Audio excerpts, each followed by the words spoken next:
আসসালামু আলাইকুম ওয়া রাহমাতুল্লাহি ওয়া বারাকাতুহু। সম্মানিত প্রিয় ভিউয়ার্সগণ এবং ইসলামিক 99 ইউটিউব চ্যানেলের পক্ষ থেকে আপনাদের সবাইকে আমি আন্তরিকভাবে শুভেচ্ছা ও সবাইকে জানাই আসসালামু আলাইকুম ওয়া রাহমাতুল্লাহি ওয়া বারাকাতুহু। তো ভাই, আমরা সবাই একটি বিষয়ের প্রতি বা একটি বিষয় আমরা জানি যে জিন জাতি আসলেই আছে। মানুষ সৃষ্টি 2000 বছর আগের থেকে জিন জাতি আছে পৃথিবীর বুকে। এবং আমরা দেখি যে অনেক লোককে জিনে আসর করে, জিনে তাদের মানে মানুষের শরীরে জায়গা করে নেয়, আমরা দেখি অনেকে। তো আসলে আজকে আপনাদের সন্নিকটে একটি ভিডিও বা একটি আমল নিয়ে আসছি আমি। আমলটি হচ্ছে, আপনারা দেখেন যে আমরা অনেকেই জানি, প্রথমত আমরা অনেকেই জানি যে আমাদের বাসা বাড়িতে কিংবা বাড়ির আশেপাশে কোথাও জিনের অস্তিত্ব আছে বা অস্তিত্ব আমরা দেখতে পাই বা বুঝতে পারি।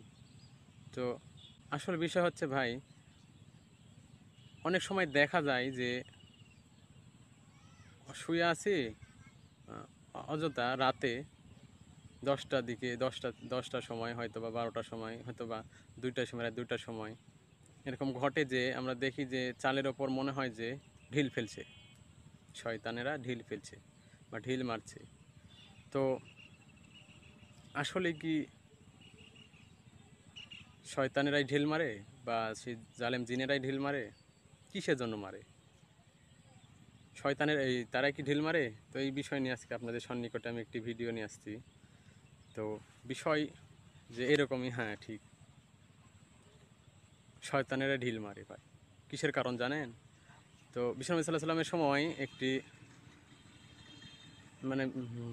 জিন সাপের বেশে যখন মসজিদে নববীর ভিতরে আসছিল, তখন তার বিষ্ণু নবী সাল্লাল্লাহু আলাইহি ওয়াসাল্লামের সাহাবা আজমাইনরা সাপটিকে মারতে গিয়েছিল। আপনারা হয়তো বা হাদিসটি জানেন। তখন বিষ্ণু নবী সাল্লাল্লাহু আলাইহি ওয়াসাল্লাম বলল, থামো তোমরা, ওকে মেরো না। তখন বিষ্ণু নবী সাল্লাল্লাহু আলাইহি ওয়াসাল্লাম তাদেরকে থামালো এবং সেই সাহাবাগণকে সেই সাপটিকে মারতে দিল না। আস্তে আস্তে সাপটি বিষ্ণু নবী সাল্লাল্লাহু আলাইহি ওয়াসাল্লামের কাছে আসলো। আসার পরে যেটা হলো সেটা হচ্ছে, সাপটি তার মাথা উঁচু করে বিষ্ণু নবী সাল্লাল্লাহু আলাইহি ওয়াসাল্লামের কানের কাছে তার মাথাটি নিয়ে যেয়ে আস্তে আস্তে আস্তে আস্তে যেন বিষ্ণু নবী সাল্লাল্লাহু আলাইহি ওয়াসাল্লামকে কিছু বললো। বলার পরে সাপটি ওখান থেকে গায়েব হয়ে গেল। সাপটি ওখান থেকে গায়েব হয়ে গেল। তখন সাহাবা আজমাইনগণ বলল যে, রাসূলুল্লাহ, সেই সাপটি আপনাকে কিছু যেন বললো, বলার পরে গায়েব হয়ে গেল, আমরা বুঝলাম না কিছু, একটু বুঝেই বলেন তো। তখন বিষ্ণু নবী সাল্লাল্লাহু আলাইহি ওয়াসাল্লাম বললেন, সাহাবাগণকে বললেন যে, সাপটি এসে আমাকে বিচার দিয়েছে যে তোমরা তাদের খাবার নষ্ট করো, তাদের হক বা খাবারকে তোমরা নষ্ট করো।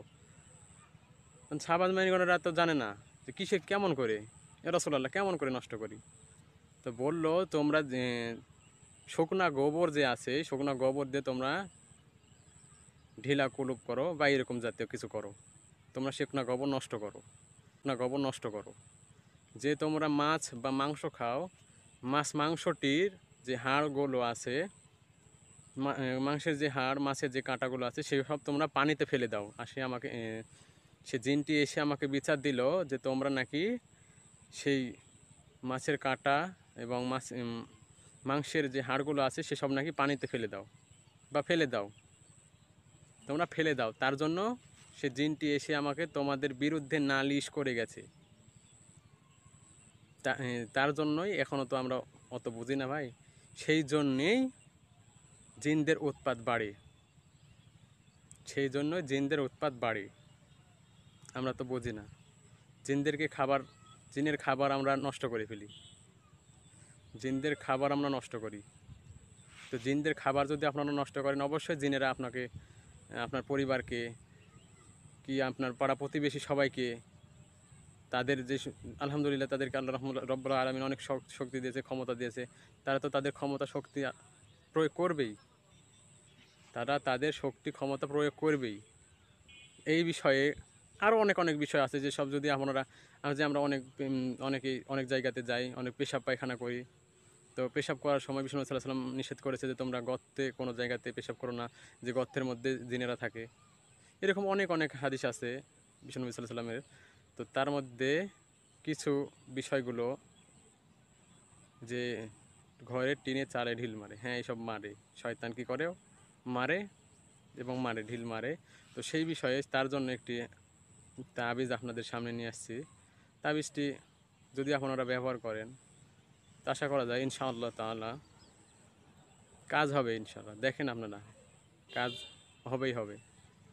তো আমি প্রত্যেকটি ভিডিওতে বলার চেষ্টা করি এইভাবে যে তাবিজের কোনো ক্ষমতা নাই ভাই। আমি সত্যি কথা যেটা বলি, তাবিজের কোনো ক্ষমতা নেই। সকল ক্ষমতার মালিক একমাত্র রব্বুল আলামিন। সকল ক্ষমতার মালিক একমাত্র রব্বুল আলামিন আল্লাহ। তাবিজের কোনোই ক্ষমতা নেই। তাবিজটা শুধু একটা দেওয়াল। আল্লাহ তাআলা সেই দেওয়ালটি জিন জাতি বা মানব জাতির মধ্যে যে সৃষ্টি করে যে দেওয়ালটি, সেটা হলো তাবিজ। আল্লাহ তাআলাই সৃষ্টি করেন। সেটা তাবিজের উসিলাও হতে পারে, আপনার যে দোয়া কালাম পড়েন তার উসিলাও হতে পারে। তো এটাই হচ্ছে মূল বিষয়। আপনাদের সন্নিকটে আমি একটি তাবিজ নিয়ে এসেছি।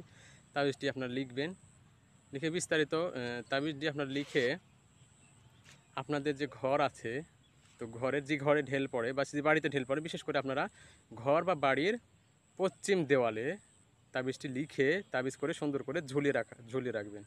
সুন্দর করে তাবিজটি করেন, মানে সুন্দরভাবে করার চেষ্টা করবেন, যাতে কাগজে কিংবা আমরা দেখি যে অনেকভাবে যে পলিথিন বিষয়, যেরকম কাগজ পলি আমরা যেভাবে বলি, তো ওই পলিতে জোড়ে যে কাগজে বেঁধে যে আমরা দেওয়ালে ঝোলাই, এইভাবে ঝোলাবেন না। সরাসরি তাবিজ করবেন, তাবিজ করে মোম দিয়ে তাবিজের মুখটি আটকে সুন্দর করে পশ্চিম দেওয়ালে ঝুলে রাখবেন। আশা করা যায় ইনশাআল্লাহ কাজ হবেই হবে। আল্লাহ চাহে তো কাজ হবে অবশ্যই। তো তাবিজটি আমার ভিডিওর শেষের দিকে আমি দিয়ে দেব। আশা করি সবাই উপকৃত হন আলহামদুলিল্লাহ। তো আপনারা সবাই আমার ইসলামিক তদবির 99 ইউটিউব চ্যানেলটি সাবস্ক্রাইব করবেন এবং পাশেই থাকবেন। পাশে থেকে লাইক কমেন্ট এবং সাবস্ক্রাইব করে এবং কমেন্টে জানাবেন যে আপনারা কী বিষয়ে ভিডিও চান। তো আসসালামু আলাইকুম ওয়া রাহমাতুল্লাহি ওয়া বারাকাতুহু। আজকের মতো এখান থেকে।